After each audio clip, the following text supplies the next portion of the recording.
Obviously, Davey Allison drives hard. His philosophy is to run wide open at all times as long as his daring ways do not put rivals in danger. In that regard, he has established himself as one of the more shrewd and respected competitors in auto racing. I never compare myself to other people as far as trying to rate my ability versus theirs. I go after everything that I do to do the best I can at that. And when it's all said and done, I'll let the other people do the rating. He's one of the very few that can build a car from the ground up, get in it and drive it, and understand what it's doing. There's many times out on that racetrack when something was going on and he says, hey, we need to do this to the car. And the crew could respond to that, and shoot, a lot of times it works. But there are other elements that make Davey Allison special as an internationally known sportsman. For instance, his heart appears to be the size of a super speedway, particularly when facing a tough challenge. That type of courage was displayed during 1992, when the little man from Hueytown, Alabama, continued to run wide open through all types of misfortune. There was the unexpected death of his brother, Clifford Allison, at Michigan, followed by a strong performance at the same track a few days later. Davey Allison was hurting, but he knew his younger sibling would want him to keep running wide open in his honor. I had some very close friends the weekend of the race at Michigan that Clifford died tell me to go home. And in some ways, and in some other lines of work, that probably would have been the right thing to do. But if I had done that, I would have been letting him down. I would have been letting Clifford down, because so much of our life has been based on whatever happens to someone else in our family, we still have to do our best to do our job right. And if I had gone home that weekend and not gotten in that car, I'm not sure I could have gotten in it the next week either. There was a serious scrape with death at Pocono, followed 1 week later by one of the more fearless and inspiring moments in sports history at Talladega. Davey Allison was down, but he was not out. That was a hard week leading up to Talladega, because there was a part of me that wanted to strangle him and tie him down and say, you're not getting back in that race car. I mean, he was hurting. It hurt him physically to get in and out of that car, but you have to support him. I've been exposed to the dangers of the business. I've seen my dad bounce back from serious injuries. I've seen other drivers bounce back from serious injuries. And laying there in that hospital bed, evaluating my condition, I knew the best thing for me to do was to have as positive an attitude and as forward-moving, positive attitude as I could possibly have. Not just, okay, I'm going to get better. Not that. It's got to be, I'm going to get better now. And I'm going to get healthy now where I can do my job as soon as possible. And I told them right there in the hospital when they were operating on my arm, that one doctor told me, son, you're not racing next week.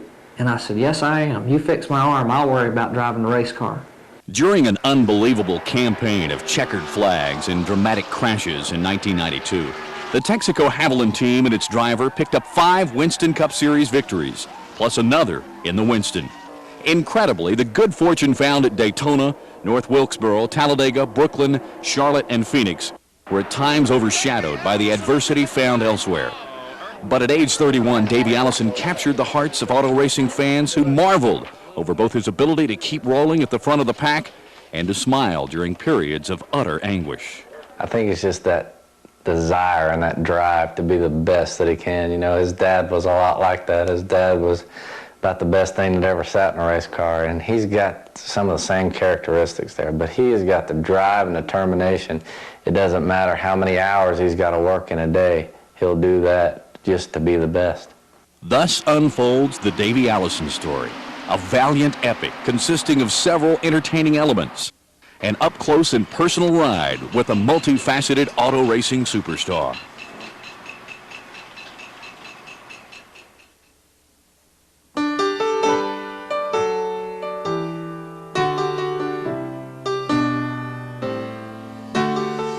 Racing at Martinsville, Virginia gives you more of a sensation of speed than racing at Talladega, Alabama. And the reason for that is, at Talladega, the centrifugal force is always a vertical load, very little side load. At Martinsville, a flat, short racetrack with a lot of acceleration, a lot of deceleration, a lot of lateral loading. As soon as you turn that steering wheel, you get the sensation of speed more because it tries to move you around in the car. At Talladega, you get a lot of bouncing and you draft, but you really don't feel like you're going all that fast until something goes wrong, and that's the times when you don't want to feel it.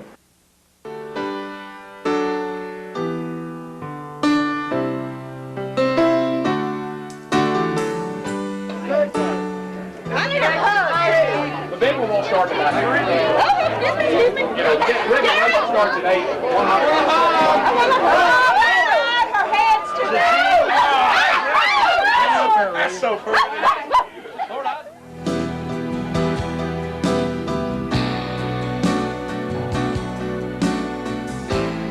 We need to know, like, who's strong, who's not strong, because that's information. Try to give comparison is all I do.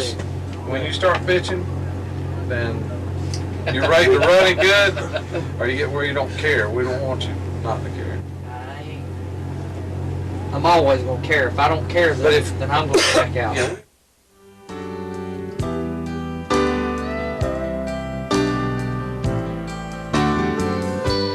My kids are everything, and I've always had a weakness for kids anyways growing up. I never really thought that I was going to be the daddy type. You know, I never thought that I was cut out for that kind of a situation, but when Krista came along, I knew instantly that that was what my life was meant to carry on, and that when Robbie came along, we have our girl and a boy. I think that's enough. You know, if another one comes along, we certainly wouldn't refuse it, but we're hoping that we only have two. But man, they're just so much fun to watch them grow up. And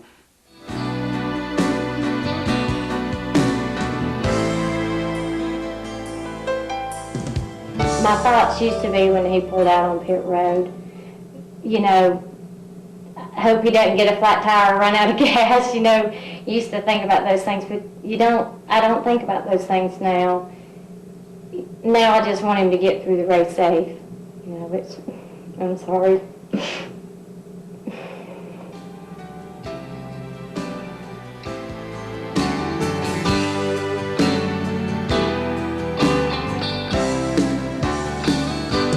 financially, it would probably cost me a lot less to live in North Carolina and race out of North Carolina, do all my business out of North Carolina.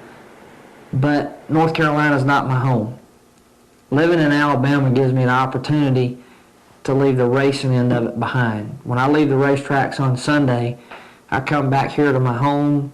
I do get to come down here to my shop and do some things, but I don't have to be here. I mean, I've got a great group of guys working here that take care of everything. So when I leave, I come to Alabama, I can go fishing, or I can go play golf on Mondays, or I can go do anything and get away from the racing end of it and let it all shake loose.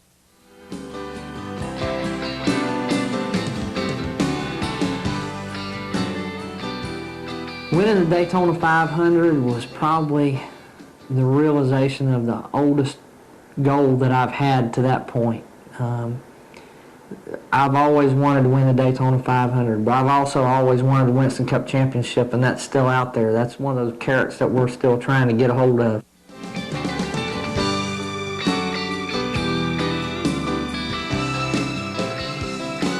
He had his gun up, and he had his thumb right here. I don't know how he got his thumb on his nose.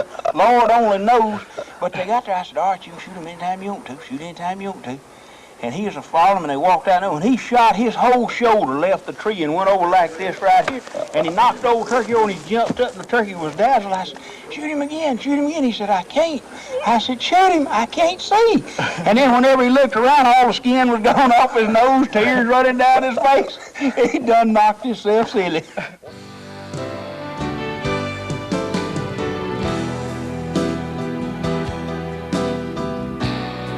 If you're ever around him around the racetrack and around his guys, and even some of the other NASCAR officials or whoever, he'll be walking by just as in as it can be and then poke him in the ribs and take off running. You know, he does have a lot of kid in him. He's serious when it's time to be serious, But it's not too hard to find them kidding and joking around.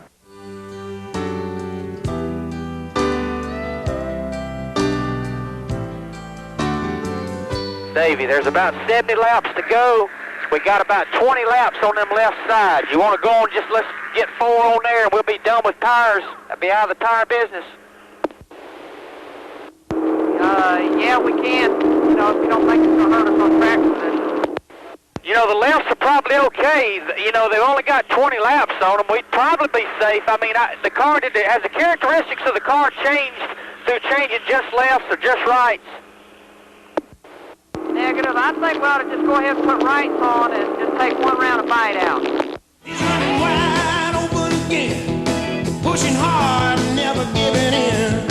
Like a tumbleweed in the wind, he keeps danger with the boyish grin. One of the comments that people hear me say a lot is, well, how have you been doing? I'm just running wide open. And that's the way I always am. No matter what I'm doing it 100%. And I mean, whether it's fishing or whether it's playing golf or whether it's working here at the shop or whether it's signing autographs, I do it with all the effort I can put into it, and especially doing my job. You know, you've got to be ready for that kind of a lifestyle. If you're going to live and race, you've got to be ready for that kind of a lifestyle. And anybody that wants to tag along better be ready to run wide open, because when we cover the territory, we're going to cover a lot of it. He's hot mustard on a summer's day, passing rivals who get in his way. Davey thinks second is a sin, got number 28 to win. Davey Allison believes speed is one thing and contentment is another. Fortunately for him, the former leads to the latter. I've never wanted to do anything else professionally from the time I was a little kid. This is all I've ever wanted to do, and I feel very fortunate to be in a country where I can go out and realize the dreams that I had as a child now that I'm an adult. And I'm happy to be doing what I enjoy for a living, but there's never been anything that even distracted me towards something else as far as providing for my family or earning a living is concerned. The son of former Winston Cup great Bobby Allison, 32-year-old David Carl Allison was born to race. How else can you explain his stunning success from 1988 through the first half of 1993? Growing up, Davey from day one knew he wanted to drive a race car and be a race car driver. He would sit down in that shop and sort nut and bolt and sweep the floors, but he'd work till 2 or 3 o'clock in the morning when all the other kids were out partying and having a good time or going playing baseball or doing whatever. Davey'd go get his schoolwork done and come straight to the shop, and it wouldn't be nothing to work till 4 or 5 in the morning, go get a couple hours sleep, get in the shower and go back to school and do that routine all over again. But he was determined from a very young age that he was going to be a race car driver. In fewer than 6 seasons, Davey Allison has had 17 victories on 10 tracks, including Daytona, Talladega, and Charlotte. He added checkered flags in the Winston in 1991 and 1992. In 1992, he had an incredible 17 top 5 finishes and established a single-season record with $1.9 million earned. He has become a fixture in Victory Lane after International Race of Champions events. With that type of record, nobody can doubt Davey Allison knows auto racing from top to bottom. I love the challenge that racing presents. It's more than just the speed. I like to go fast, but I like to go fast under control. And that's part of the challenge, making sure that the car is set up properly to go fast and working on a good race team where everyone works together and performs their job to their best of their abilities. All fits in there together. Also, nobody should question the thrill he receives when car number 28, a 3,500-pound Ford Thunderbird, responds to his mortal commands and leads a roaring pack across the start-finish line. Explain the thrill of winning a race. I don't know if I can explain it. I would have to say it's very similar to any team sport winning their competition. Only in a race, instead of beating an opposing team, you beat an opposing 39 teams. And to be able to beat that many other competitors, to have the opportunity to be just as good as you are on that day, that's where the thrill comes in for me. Going underneath the checkered flag and knowing that we beat the best guys in the world in this business. But with all of his accomplishments understood, Davey Allison remains a quiet man with diverse interests. He loves to hunt. He loves to fish. He loves to fly. He loves to golf. He loves his quiet times with his wife Liz, his daughter Krista, and his son Robbie. Likewise, when he is away from the racetrack, those tranquil times when the glare of fame softens and leaves a silhouette of a solitary man, Davey Allison offers thanks to the Creator for safe rides, triumphant moments, and fans who like what he does and the way he goes about it. I pray for a safe race for everybody, and I pray for God to allow me to do my best job and for our team to do its best job and to work together as a team. That's what I pray for. I don't pray for wins. There have been times when I've asked, please, if you'll just let me win this race, I'll never get this greedy again. And, you know, I'll be running good and something would happen and I would say, you know, maybe I was too greedy and maybe this is the answer. So I don't pray for wins. When I get in that car, I sit down and I say, okay, I've asked him to let me do my job the best I can, and if that's good enough to win today, that's fine. If it's not good enough to win today, I'm going to try to make me better and to make this race team better, and maybe it'll be our time next week.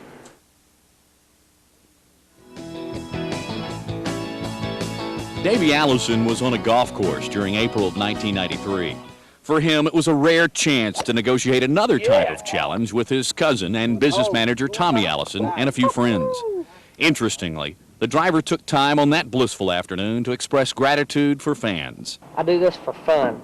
I race for money, play golf for fun. This, you know, racing is my lifestyle, and it enables me to have a little bit of time off. I mean, this is a once every 3 or 4 weeks type of a situation here today, but you know, it allows me to be able to go out and do some things that I enjoy, and you know, I appreciate all the people out there that support us and make it possible. When Davey Allison arrived at a fans club meeting in Talladega during May of 1993, it became more clear that they admire him as much as he appreciates their support. Davey Allison is the most qualified driver there is. He's got the knowledge, he's got the savvy, he's got everything there is to know about racing.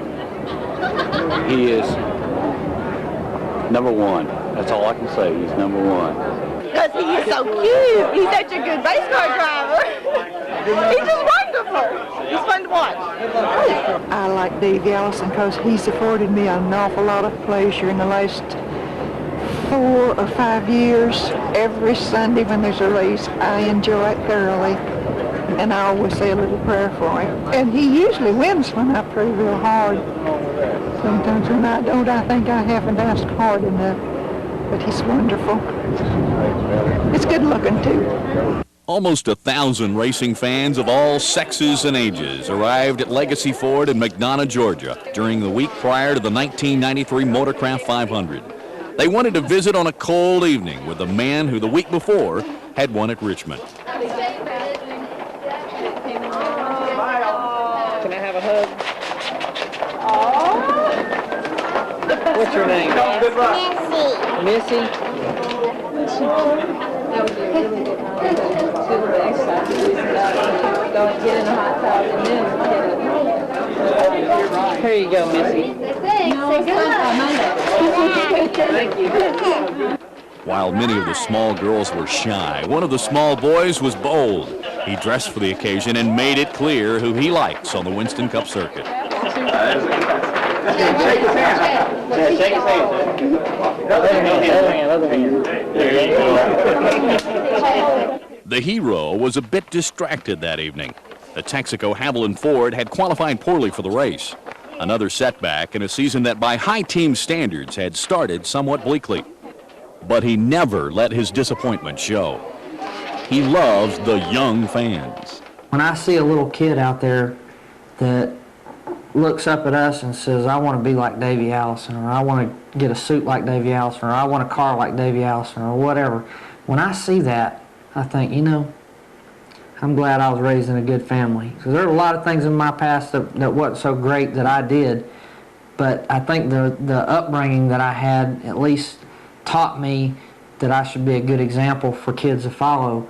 And when I see that now, when I see those kids that are out there and I say, oh man, this guy, he's really looking at what I'm doing, I want to make sure that I can be a good example for those people.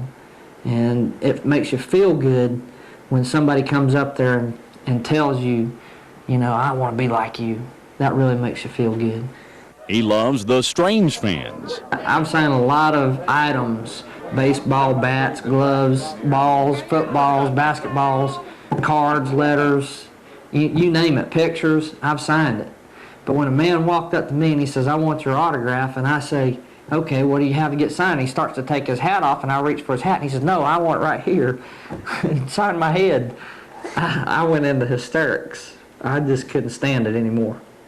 His sister-in-law and administrative assistant, Elisa Allison, says he loves all of his fans. I really believe that every autograph that he signs is special. I really believe that. I think that he takes it as a compliment. Clifford always did also. It's someone reaching out and saying, hey, you're pretty neat. And they take that as a compliment.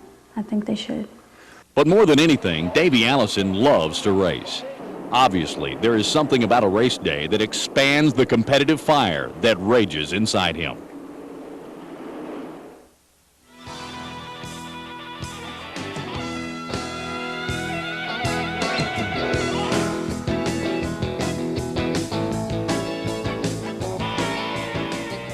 The little girl in his arms offered encouragement as Davey Allison faced another race day on the Winston Cup circuit. Watch me win.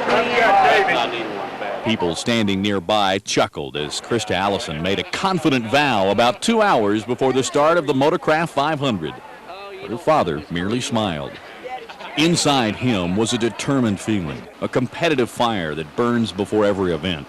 Still, he knew his family, his friends, the news media, and his fans needed his attention, even as 1,000 thoughts poured through his mind.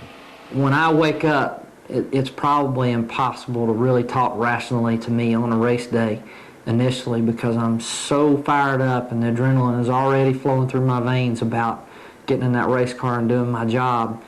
And I really get one-track minded right at that point and focused on what I'm doing. And then throughout the morning, things kind of lighten up in areas and let go. And the one thing that I've really tried to concentrate a lot more on this year versus last year is to be able to take that few seconds or a minute or 2 minutes or whatever I can and talk to my family, talk to Liz and talk to Krista and let them know that no matter what happens that day, I love them and they mean all the world to me. And as soon as they walk away from the car, then instantly it's like I change the armor and I become a race car driver and solely a race car driver. I forget everything on the outside. I start thinking about what I need to do, how I need to communicate, and the attitude that I need to have throughout that race is to be patient. And I try to just pound that in all of a sudden for a few minutes before the race starts. Also, there were last-minute instructions from crew chief Larry McReynolds, an ultimate professional, plus final shows of affection from a daughter born on Christmas Eve in 1989 and a loving wife who through trial and tribulation has learned to deal with the dangers of a fast and furious profession. I don't enjoy racing quite as much as I used to. I mean, I do because my husband, that's his work and that's his life, and he loves to do it. But I think that now I sit on pins and needles, and I didn't ever do that before. You know, before I'd get up and hoot and holler with the rest of them. And I can't do that anymore. Do I ever get scared? Yeah, I get scared. I get scared when I don't know where my kids are, and I get scared when I don't know if everything is safe and in place as far as I don't get scared over those kind of situations because I feel like I try to do the best I can to live my life right every day, and that the things that I can control, I try to do the best I can at, and the things that I can't control, I just have to learn to accept them and to be able to go on and make the best out of them. And if that means that it's a life-threatening situation for me, then I hope I've done everything I can do right and done what I've been asked to do by the man upstairs, because it doesn't matter. When it's our time to go, we're going to go, and we can't change that. Finally, Davey Allison was alone in number 28, the black Texaco Haviland Ford Thunderbird.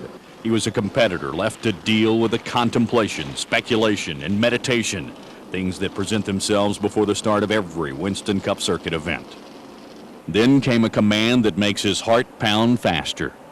Gentlemen, start your engines. Every time I hear those words, there is a special feeling that it just sends a surge throughout my body of I'm getting ready to go do my job. It's time to work, and I love what I do for a living, and that makes it all that much better. And I think a lot of times I'll think about and reflect on, right as I hear that, the time that I heard my dad say it over the telephone at Richmond, Virginia, and what that did for me that day. And I try to incorporate that a little bit as my own psychology to fuel that fire a little bit for the day. Suddenly, the lull had become a storm, as always, and the steel stallion on which Davey Allison rides was bucking under the power of a 725 horsepower engine, roaring at 8,500 RPM. Another race day was on after what had seemed like a full day of work in preparation for it.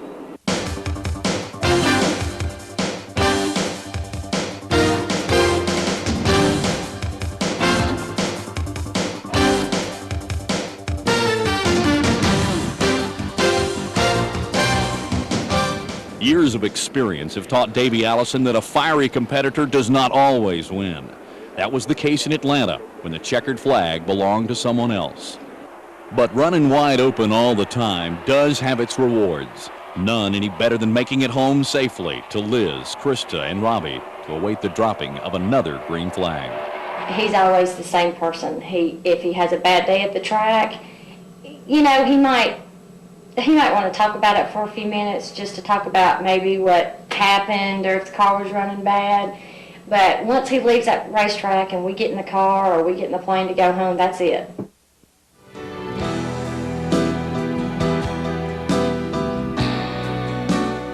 Liz, Krista, Robbie, and Davey Allison live in a spacious, recently constructed house about a mile from his shop in Hueytown, Alabama.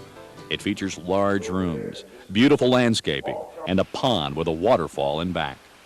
The house on the hill adjacent to it is owned by Kelly and Tommy Allison, his cousin and the general manager of Davey Allison Racing Enterprises. With Judy and Bobby Allison and Kitty Allison, his grandmother, living nearby, it is obvious family ties are strong. The best time for us to spend at home is when we have the phone cut off and we cut on the television, watch Disney movies with the kids, and eat popcorn on the floor. I mean, that's great for us. The kids climb all over Davey, and we really enjoy doing that. We don't get to do that very often. Liz and Davey moved into their new house in January of 1993. She recalls a smooth transition, except when he started dabbling in interior decorating matters. Davey worked out all the plans for this. This is Davey's Entertainment Center. And as you can see right down here at the bottom, his Nintendo that Liz doesn't like. He has his stereo and his CD player in here.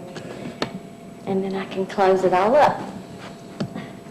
With a beautiful daughter, age 3, a handsome son, age 2, an attractive and charming wife, and a booming auto racing career, Davey Allison is living the American dream. I think that in the lifestyle that we lead, that it's real important that the children still have a family life, because it's hard with Davey being gone the way he is.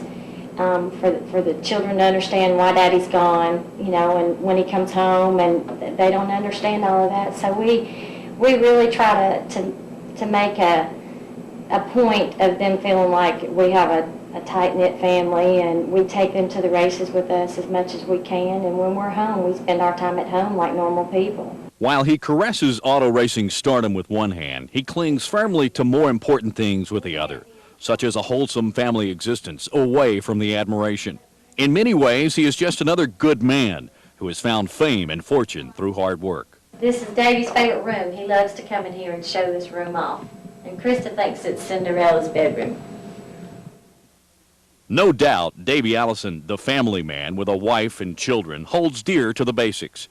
He feels more that way after an incredible 1992 season that changed the way he looks at life. 1992 changed me in a lot of ways. We went through a lot of mental, a lot of physical stress and trying times that I never thought I'd have to face. And the thing that I think made the biggest impression on me was that I lived through a wreck, that I may not have been here. And prior to that, I had taken an awful lot of things for granted.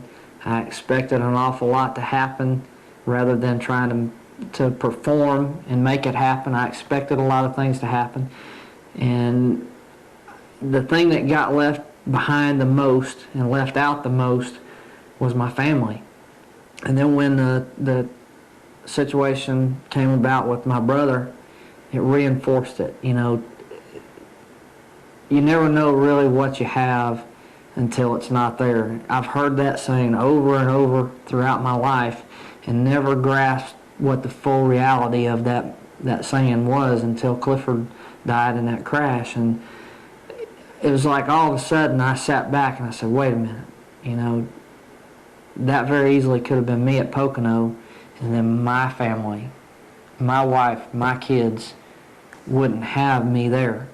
So I need to let them know from now on that they're number one. And inside me, I always had placed them number one, but I wanted too much of that material stuff for myself too, to recognize that I was leaving them out. And then all of a sudden it just brought back to me and laid out on the table, says, here fella, you better take a look at this. And you know, I read the book.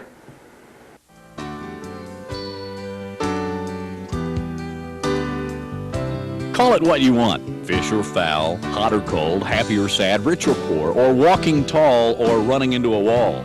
Or better yet, the 1992 auto racing season should be called Another Profile in Courage as it relates to Davey Allison. If another sportsman has tasted the sweet and the bitter more than he did during that campaign, the memory of it is faded. Was it a courageous effort? What people saw in 1992 was more than just Davey Allison. It was everything that came together. It was the support of the people around me, the race teams, my family, and especially the fans.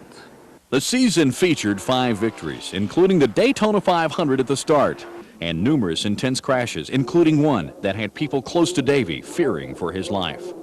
It came at Pocono on July 19th, when car number 28 flipped 11 times and sent chills up the spines of race fans who saw it and panicked through the body of Liz Allison. When you're flipping in a race car at Pocono, Pennsylvania at 165 miles an hour, the only thing that goes through your mind is to hang on, because every time I hit something, I felt like I hit running 200 miles an hour, not just 165, and not bleeding off speed. Every time I hit, I felt like I was going faster. I remember the impacts. I don't remember the actual impact that broke my arm, but I know when the car came to a stop, my arm hurt pretty bad.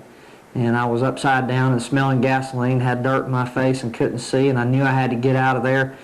And I was trying to make my right arm do what it was supposed to, and it wasn't working right. And I didn't know why until after I got out and was going into the infield care centers. They were taking me in. But what goes through your mind during all that? It happens so fast. Reliving it seems like it's in slow motion. And it actually, at points, it seems like it's in slow motion while it's happening. And you're thinking to yourself, please just come to a stop somewhere. Just stop moving. Stop hitting. But as far as anything else, it's just, I guess the survival instinct tells you to hang on. The crash left her husband with severe swelling and bruises on the head and face, as well as a broken forearm, a shattered wrist, and a broken collarbone. I couldn't believe what I was watching. It was like I was in slow motion. And I had a friend over there with me, she was in the kitchen, and I just started screaming. And she came running out, and I said, "Is that Davey's car?" And she said, "Liz, that's Davey's car." And we cut the TV off immediately. We didn't want to watch, you know, we were afraid to watch. And she cut it back on and she said, we have to watch. And my children were over at a friend's house because I had been so sick, so we called them and asked them to please cut the television off so the children couldn't see.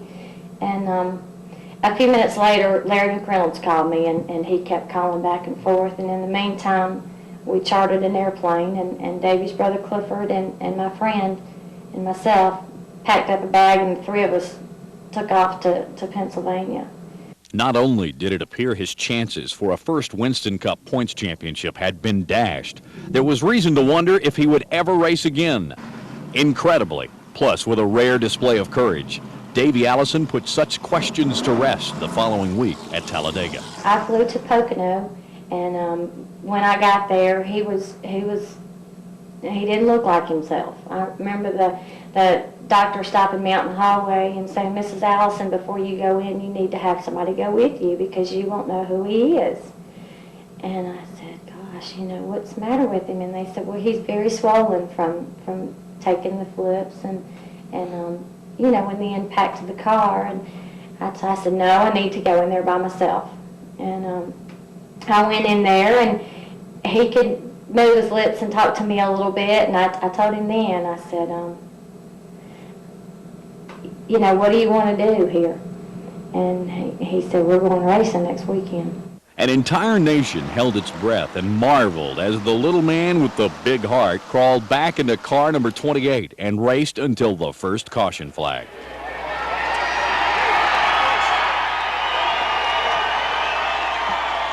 Actually, the sequence involving Pocono and Talladega was just one of many ecstatic and painful experiences Davey Allison had during the auto racing version of a season on the brink. The victory in the Daytona 500 left him feeling gleeful, as did checkered flags at North Wilkesboro, Talladega, Michigan, and Phoenix, plus the Winston in Charlotte.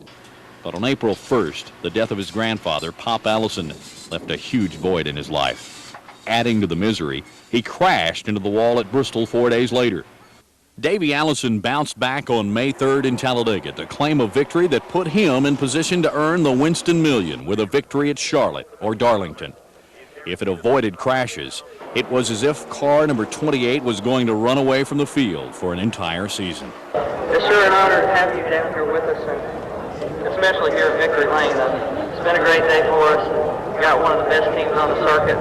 I couldn't do it without them, but the other thing I want to say is thanks to all those fans out here, because the fans from Alabama are the best in the country. Then on the heels of 3 victories and numerous top 5 finishes came the sublime, mixed with what could be construed as a nasty omen. Davey Allison won the Winston, then crashed after crossing the start-finish line. At that point, I wouldn't have expected anything any different.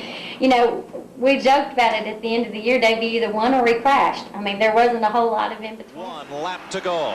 He's going to get a shot at him. Kyle Petty is there. He is just a car length back of Earnhardt.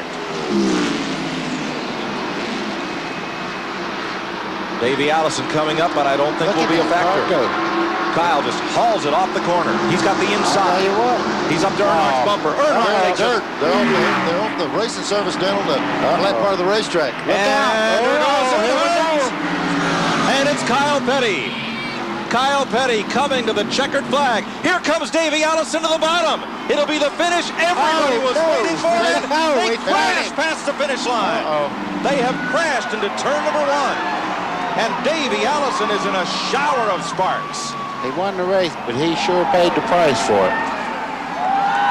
What a finish, Mike, I'm telling you. The lead swapped 3 times in the last quarter mile of the racetrack. Unbelievable. Unbelievable. When the smoke cleared in Charlotte, the heavy cloud remained, and it got thicker as the season grew old. The crash wasn't intentional, but it was a result of 2 guys that were really trying hard to win that race and lost sight of what might happen on the other side of the finish line. And that's one thought that'll never go away. From now on, if I'm driving a race car and I'm racing somebody for the win, I'm not going to quit driving it until I slow the car down. The crash at Pocono put the Texaco Havoline team behind in the point standings for the first time. But the severity of the injuries sustained made trophies seem incidental. Then came the worst. On August 13th, Davey Allison learned his brother, Clifford Allison, had died during a practice run at Michigan. The next day, he qualified car number 28 third. 2 days later, he finished 5th in a race that took intestinal fortitude and mental strength to run.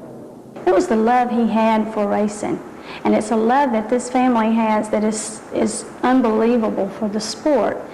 And it's that love that when Clifford had his accident and we did come home, you know, there was a lot of controversy over Davey running the race that weekend, and he did what he had to do. I think if Clifford was here now, he would tell you that he knows this to be a fact.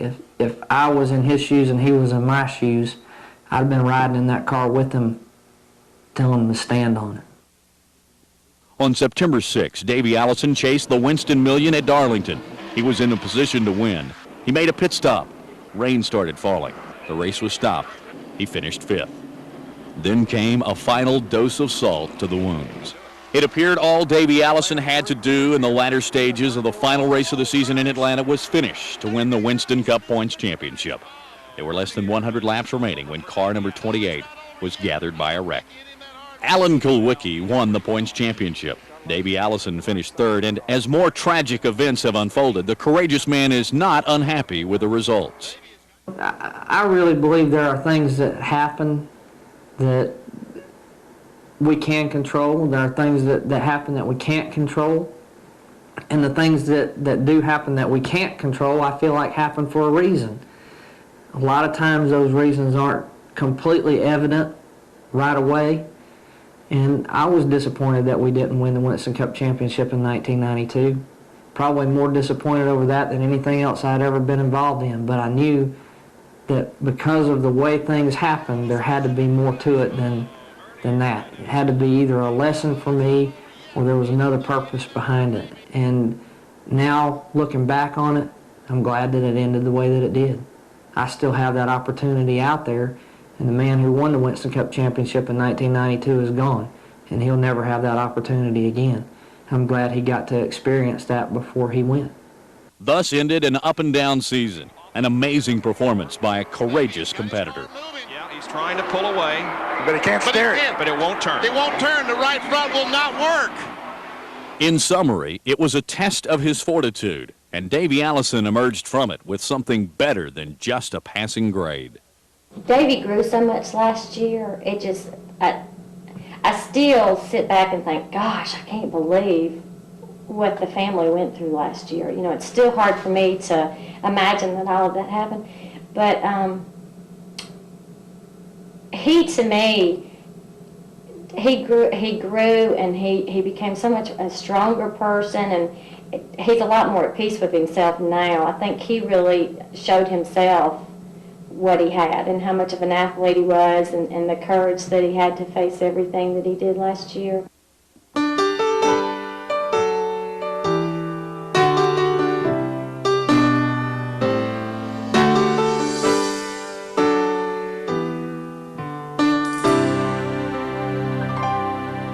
There's a white star shining under the sun. A determined human star makes the black car run. There's a crowd cheering every brilliant glow as Davey takes number 28 high and low.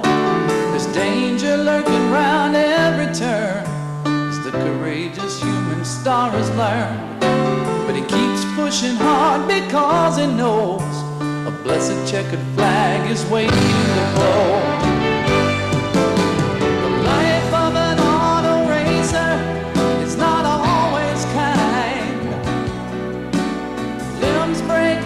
Misfortune can torture the mind. The speed is awesome, oh, and the traffic is thick, but a champion withstands every ferocious lick. There's a human star who has felt such pain, a lot of clear skies mixed with ghostly rain. There's a spirit within that rekindles fire, 'cause Davey runs on high-octane desire.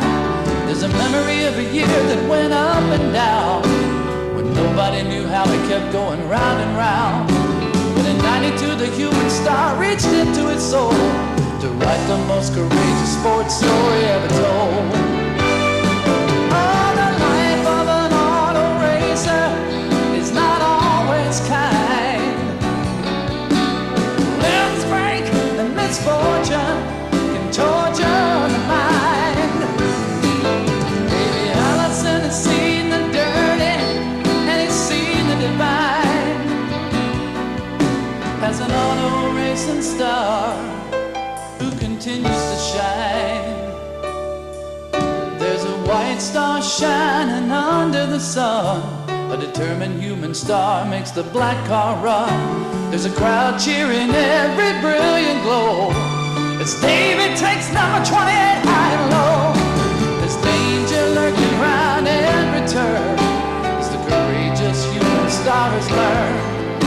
But he keeps pushing hard because he knows a blessed checkered flag is waiting to blow.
Davey Allison definitely keeps pushing at a blistering pace. That was particularly apparent during the last week of April and the first week of May in 1993, during the frantic hours leading to the Winston 500 at Talladega Superspeedway.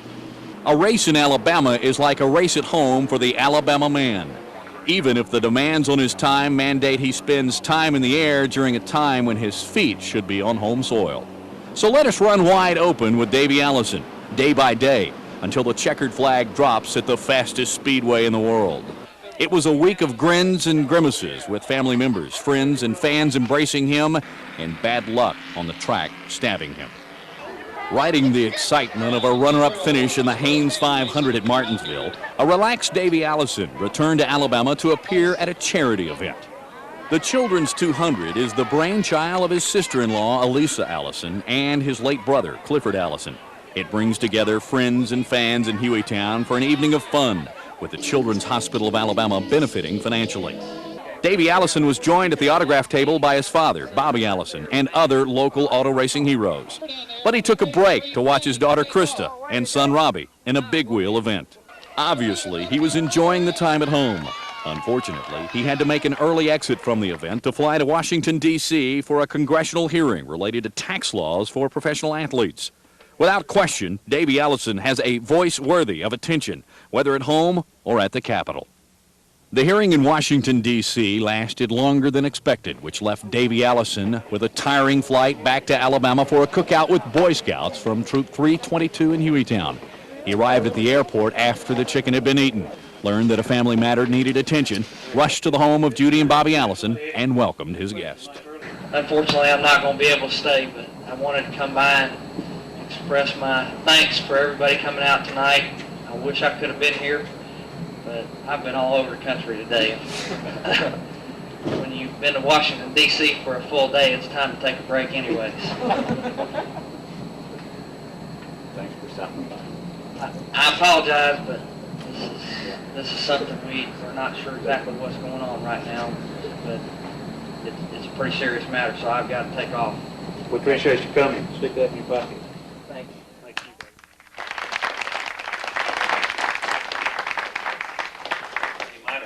Davey Allison spent the third day of race week in Alabama doing something he thoroughly enjoys. He played in the Winston 500 golf tournament at Talladega Country Club with many of his competitors.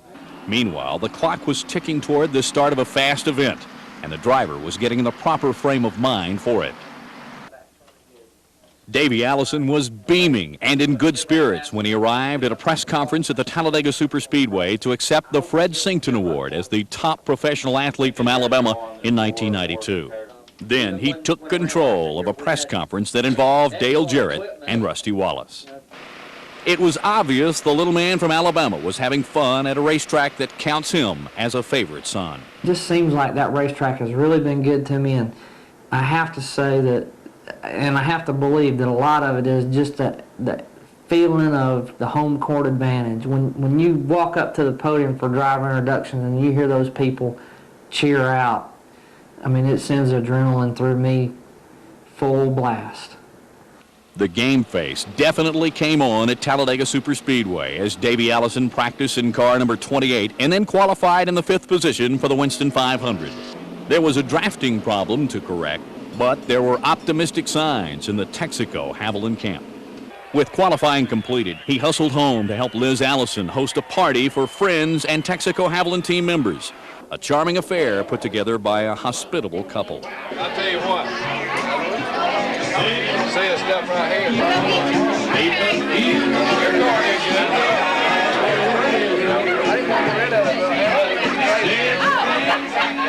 The evening grew late as the Allisons and the Brett Bodines sat and swapped auto racing stories until past midnight.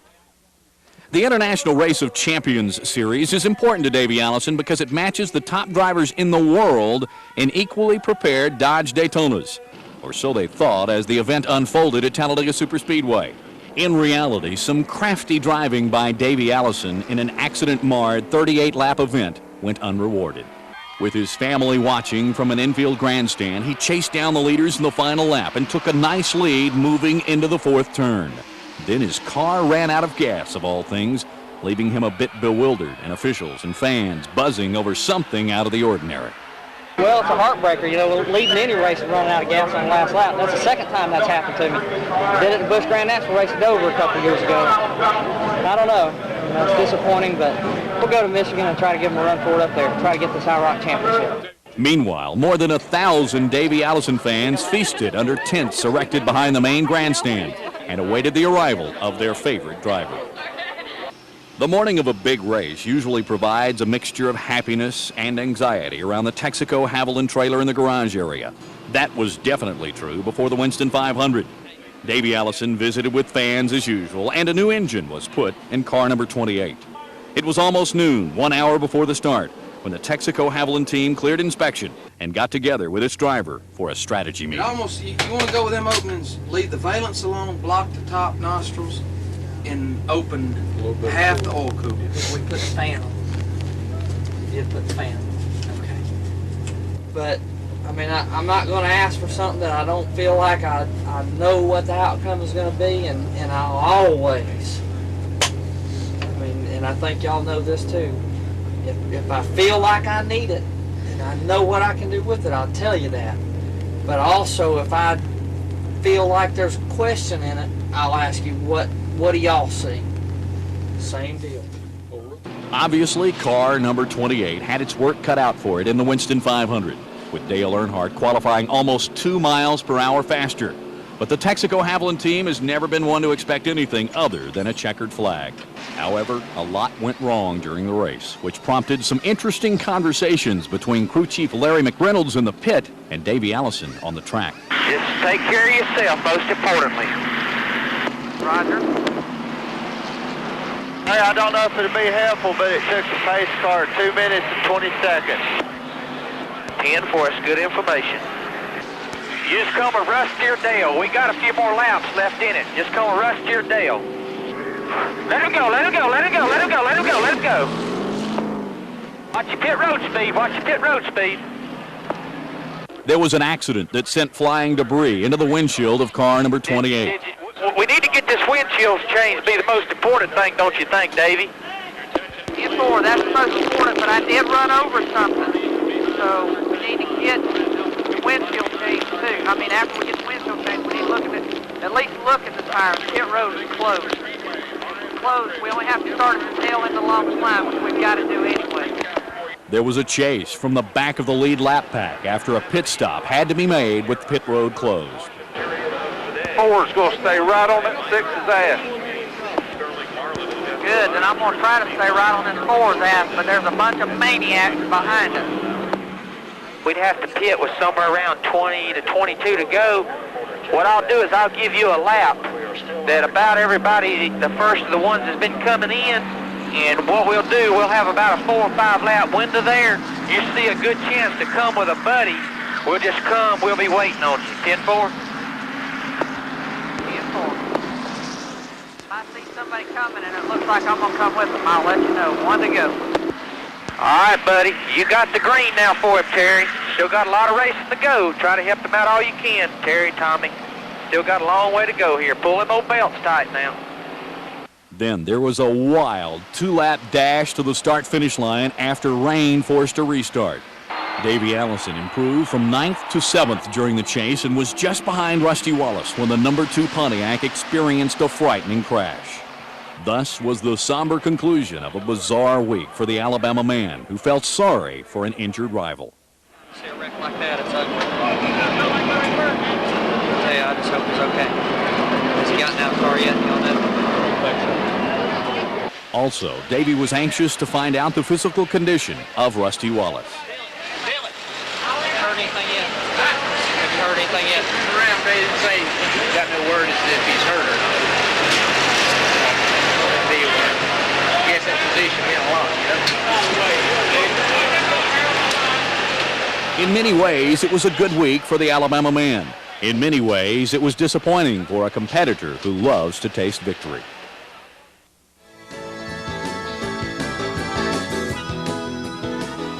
Davey Allison has made the ride to victory lane many times during his short career, but it never gets old. Going underneath the checkered flag and knowing that we beat the best guys in the world in this business, it makes your chest swell out a little bit. But I mean, you go through the celebration end of it in victory lane, get the pictures made so that you can cherish those memories, and then it's all gone. When you come back home, you know, there are articles that are written, there are pictures in the paper, they talk about it on the TV and on the radio for maybe a day or so, but my mind is already on the following week. Does he have a favorite victory? Yes. But even the 1992 Daytona 500 does not mean as much to him as a runner-up finish there when his father won the event. Then there is Talladega, a super speedway that is like home to Davey Allison, as well as the site of some of his more memorable performances. Winning at your own racetrack, what you feel like is your own racetrack, that to me is a special feeling. And it does mean I like to win them all. I mean, there's no question about it. There are some racetracks out there that we still haven't won at that we really want to win at bad. But if we win one there and our career comes to an end and we've only won one at that racetrack, then I would say, well, at least we did win there. But if we won 5 or 6 at Talladega, then that's going to be a good feeling. No doubt, winning has not grown old for this young man. Shoot, Davey's only 32 years old. We hope maybe he's got another 20 good years ahead of him. But he'll stay in that race car as long as he feels he can be competitive and win races and do the best of his ability. If he ever sees that he can't do that, you'll see him doing something else.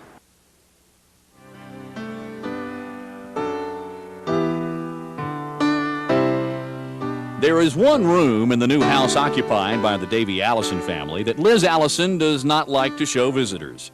It is his workroom, which tells us a lot about the man, particularly his passion for outdoor activities. Fishing equipment and hunting equipment are more prominent than screwdrivers and wrenches, which accurately indicates what he likes to do when he is not working. After all, he drives a Ford F-250 pickup truck when taking a break from the Ford Thunderbird. Furthermore, there is a spot reserved in the great room at the house for a mounted trophy taken during a deer hunt. Davey had a new gun that was given to him by Bill Jordan. That's what I heard. I mean, a bad gun. Bad cannon. And a 3.5-inch Magnum. Oh, my goodness. As little as Davey is, Davey? I ought to know better. You ought to. Then there is flying. He has a Piper Cheyenne, which seats 9, and he recently mastered the helicopter and golfing, which can be an entertaining adventure with him on the course. If you doubt that, how about playing a par 5 hole with him at the Greystone Country Club near Birmingham? Yes! He hasn't been spending enough time in a race car. Hot. They might beat us around the greens, but we'll get there first.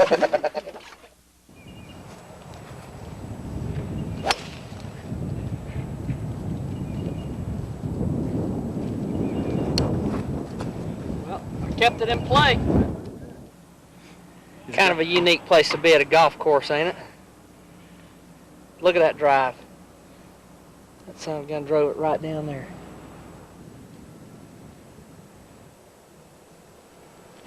Oh, what are you doing? Stay out of that sand. Throw that. Stayed up.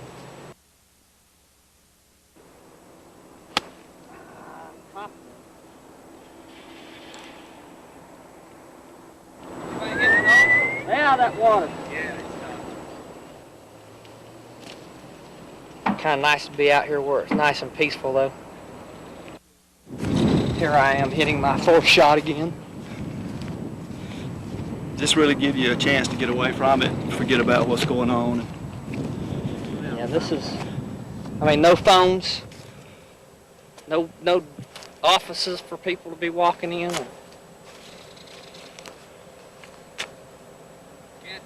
Come here, ball.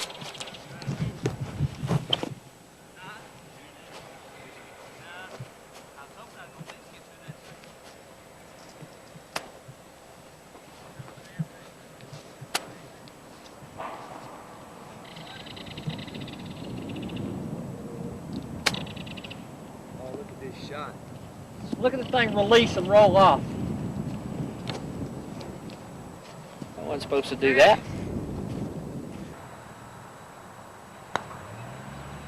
One hole. Not enough. Run. Not enough speed. You know, there are some similarities between golf and racing, and there are some differences.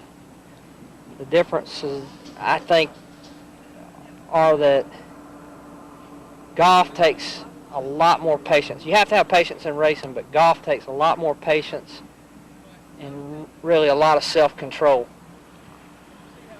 Racing, I mean, you're out there, you're running hard, you're working with a bunch of teammates, and golf is the individual and his clubs and the course. So I think that's where the differences are. Patience, I would say they both require an awful lot. Woo! Nice putt, Tommy. Thank you. Good putt.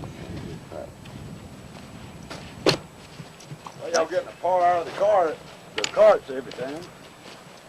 Yeah, thanks to my partner. Well, the little guy does have a flair for the dramatics, making the tight squeezes look easy like he does on the racetrack. Also, those who know Davey Allison have come to expect a witty, totally relaxed man during leisure hours. Yeah, that's my 3rd shot. Nice ball. Good, good.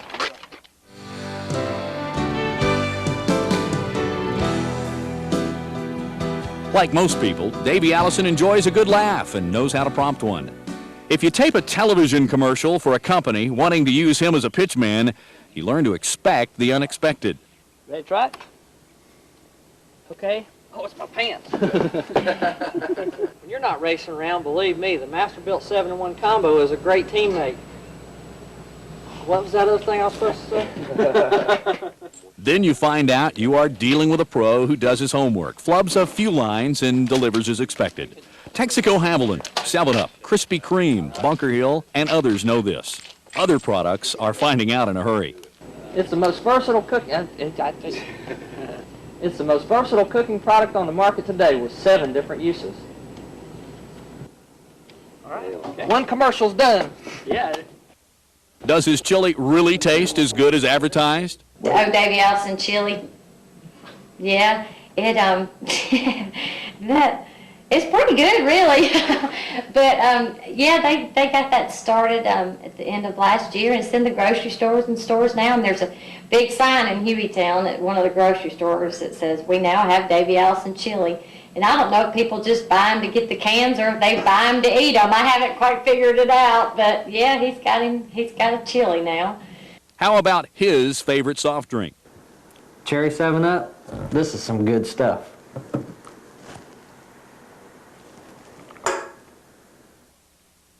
If you're on the golf course with him, get ready for a few jabs reserved for boxing rings. Fade it out to the ditch.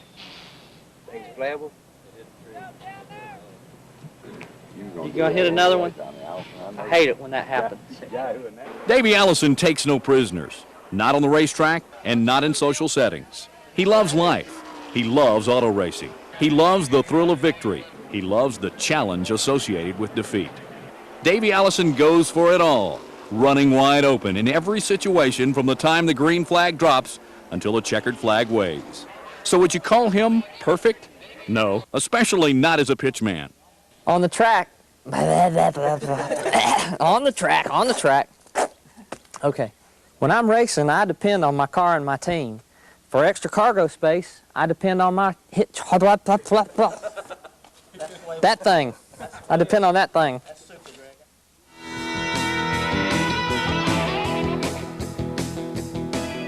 Perhaps Liz Allison put it best when she said the names Robert Yates, Davey Allison, and Larry McReynolds are almost synonymous when it comes to Winston Cup auto racing. The reason is the Texaco Haviland racing team is one of the more recognizable in all of sports, with Robert Yates as car owner, Davey Allison as car driver, Larry McReynolds as car crew chief, and the White Star Guys as chief sponsor. Robert Yates means a lot to Davey Allison. I know that Robert and Davey really formed a tight, close bond when Bobby's accident took place. You know, Robert was kind of like a big brother and, you know, a shoulder to lean on for Davey. And they really got to be close at that time, but they all have a good relationship. They talk about what happens at the racetrack. They work away from the racetrack. If Davey's not at the shop or if he's not at the track, he's on the phone with Robert or Larry. And when they leave the racetrack on Sunday, if they did good, then they all did it together. It's, you know, it's something that every single member of that team did to make it work. Davey's got every ingredient on the positive note that you could have. His heritage is driving a race car. You know, his father was the best. He's the best. He's the nicest guy on top of all that. And certainly, he's got to be nice to us, but he is really a nice guy. His family's always been real nice people. I think the sport, Winston Cup, have, you know, certainly the Allisons have put everything back into the sport. Davey's continued in his father's steps in that area. He's a good person. He's a good competitor. He's our driver. We only have one. And he's just got all things. He's nice looking, he's young, he's at the right age to be great. And, you know, what, you know, I can't say anything, but, you know, he gets a 10 in every category. Understandably, the star feels the same way about the men who prepare car number 28 and send him onto the track to run wide open. Larry McReynolds and Robert Yates, those guys are incredible. The way they work with people and the way they know how to get the best use out of everybody's talents. They know how to put the right guys in doing the right jobs.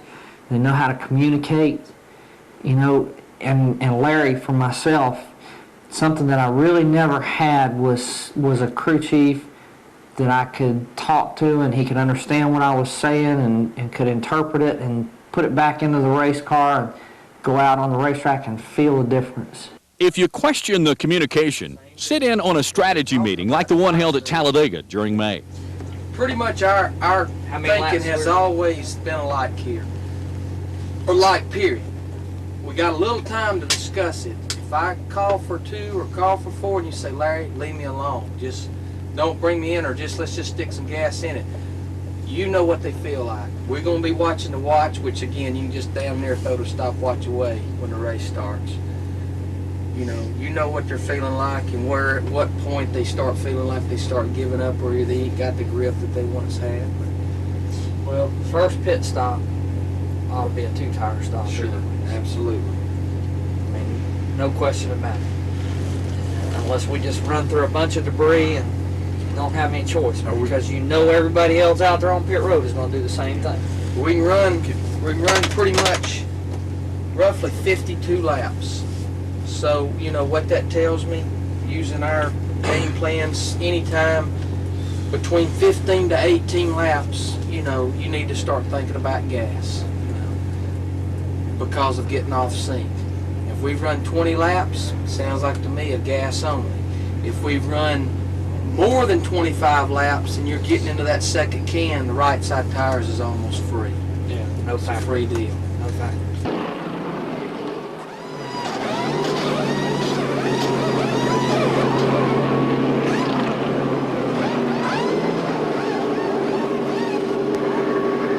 Let him go, let him go, let him go, let him go, let him go, let him go. There's that other pack of cars that hit it before us. They're behind you, Davey. They're behind you, bud.